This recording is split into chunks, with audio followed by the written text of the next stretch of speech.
بسم الله والصلاة والسلام على رسول الله. وش راكم حبيباتي؟ ان شاء الله تكونوا كامل بخير وعلى خير وفي صحة جيدة يا رب العالمين.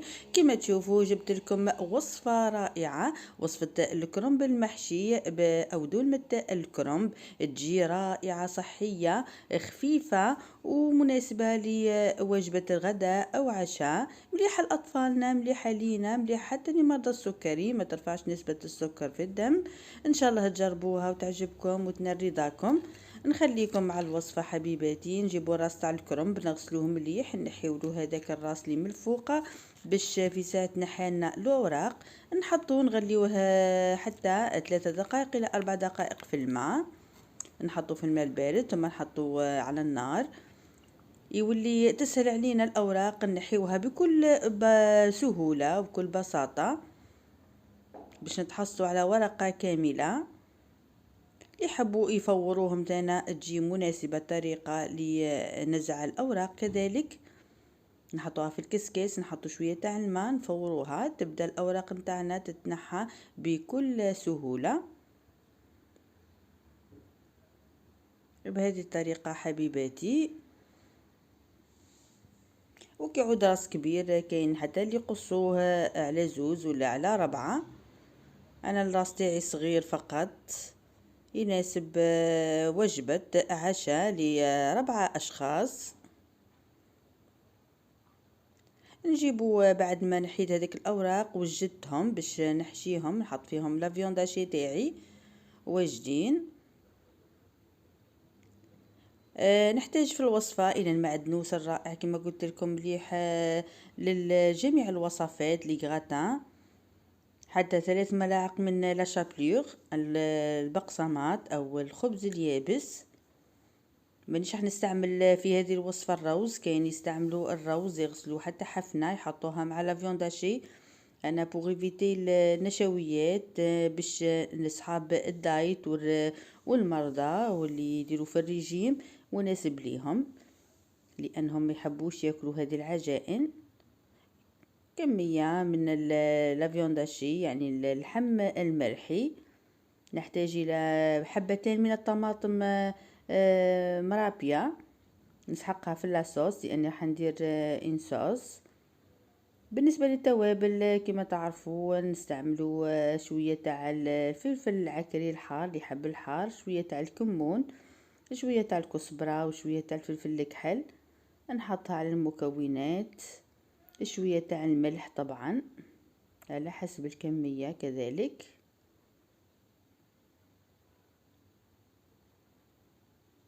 نبداو نخلطوهم مليح في بعضهم حتى نتحصلوا على خليط متجانس. بلا ما ننساو البيضة تاعنا، نجيبو بيضة، حبة بيضة كاملة باش تلمنا هذاك الحشو وما تخليشو يخرج من الحشو تاع الكرنب.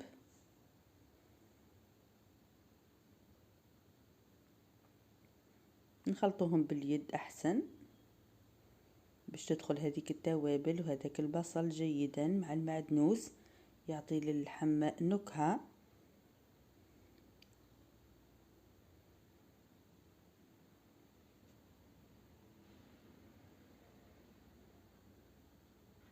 بعد ما وجدت الحشوة نتاعي نحطها على جنب، ونروح نوجد نجيب الاوراق نتاعي باش نبدا نحشي فيهم.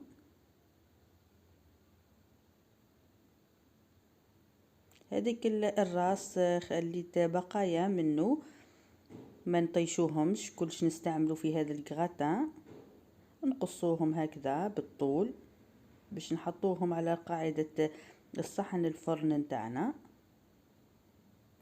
يجيو بنان حتى هما يجيو روعة. باش نحطو فوقهم هذاك الكرنب المحشي نتاعنا او دولمة الكرنب. نفرشو هذاك الاوراق كما قلت لكم تاع الكرنب، كيعودوا صغار ما نصلحوش باش نحشيوهم ما نطيشوهمش، يا نديروهم سلطة ولا نديروهم في القاعدة تاع الصحن الفرن تاعنا. نحلو الورقة تاعنا، نجيبو هذاك الحشو تاعنا نحطوه ونبداو نروليو في الشو تاعنا بالعقل هكذا، ونضغطوا عليه في نفس الوقت باش ما تتحلناش الحبه تاعنا. نزيد ندير معاكم حبه اخرى، نقفلوا عليها على الجانبين كما تشوفوا. بعد نبداو ندوروا فيها هكذا. الطريقه سهله بسيطه كما قلت لكم، خفيف ومليح بزاف للدايت، مليح لمرضى السكري. كما تعرفوا الكرنب من الخضار اللي فيها الماء بزاف،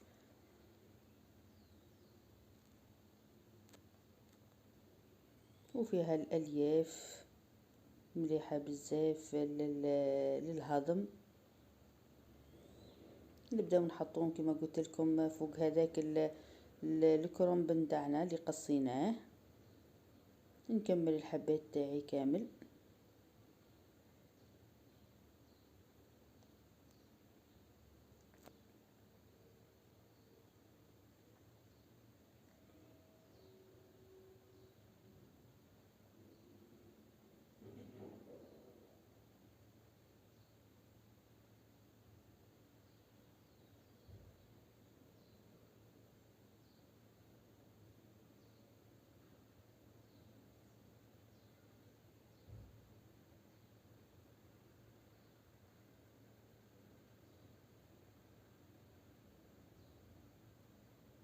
حتى كي يبقى لا فيونداشي نتاعنا راح نديروه كويرات.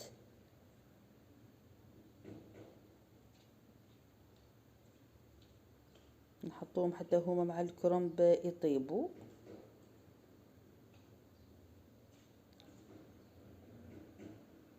بعد ما حطيتهم كامل في الصحن الفرن، نكمل هذوك لي بولات تاع لا فيونداشي.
بعد ما كملت الصحن تاع الفرن تاعنا وجدته، نجيبو البرمه تاعنا نحطو فيها حتى قطعه من الدجاج او قطعه من اللحم الموجود عندكم، باش تجي لاصوص فقط بنينه.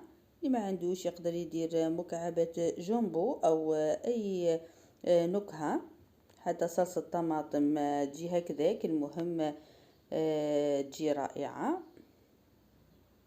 راح ندير حتى ملعقتين كبيرتين من زيت الزيتون مع هذاك البصل والثوم اللي حطيته مع قطعة الدجاج.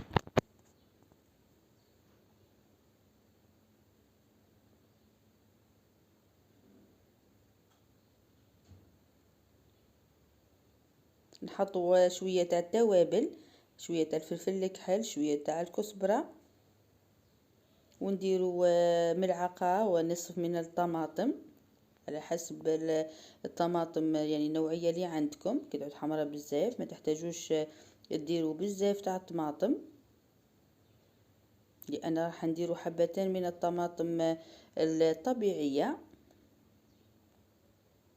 ما نساوش الملح طبعا، ونحطوها على النار تتقلى مليح.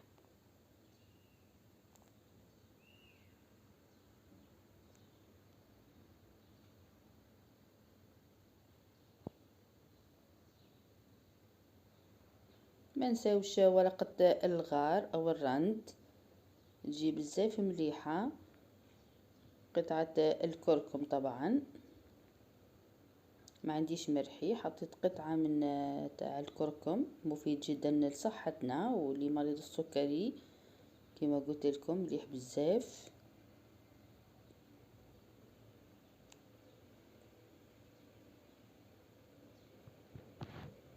نحرك مليح ونضيف هذيك الصلصة تاعنا تاع الطماطم باش تتقلى مع المكونات جيدا.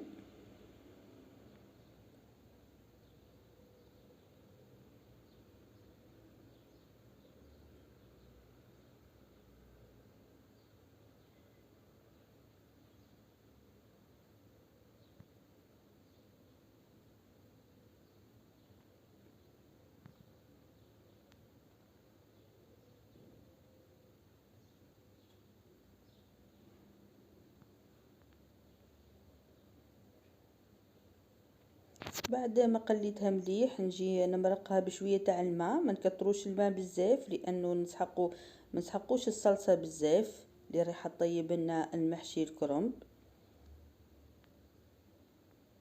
نغلق عليها لاكوكوت ونخليها تطيب حتى ربع ساعه الى 20 دقيقه، يعني حتى نطيب هذيك قطعه الدجاج فقط. جيت حليت عليها، راح نحي قطعة الدجاج نحمرها في شوية تاع الزبدة باش نقدمها مع محشي الكرنب. نجيبو الصلصة تاعنا هذيك نفرخها فوق الكرنب تاعنا.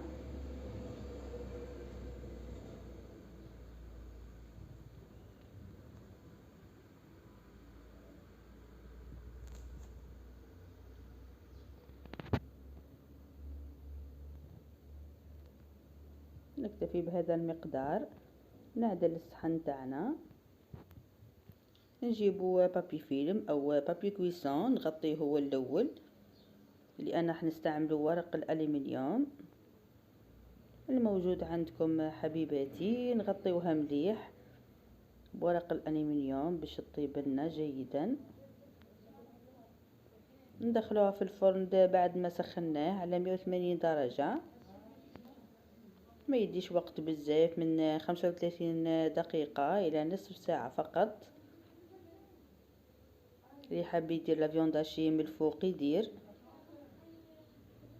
عفوا الفرomاج غابي اللي حاب يخليه هكذا بالصلصة الحمراء تاعو يجي روعة. وكما قلت لكم قمة في البنة. واجد طاب نشف مليح من هذيك لاصوص، شربها كامل يعني طيب.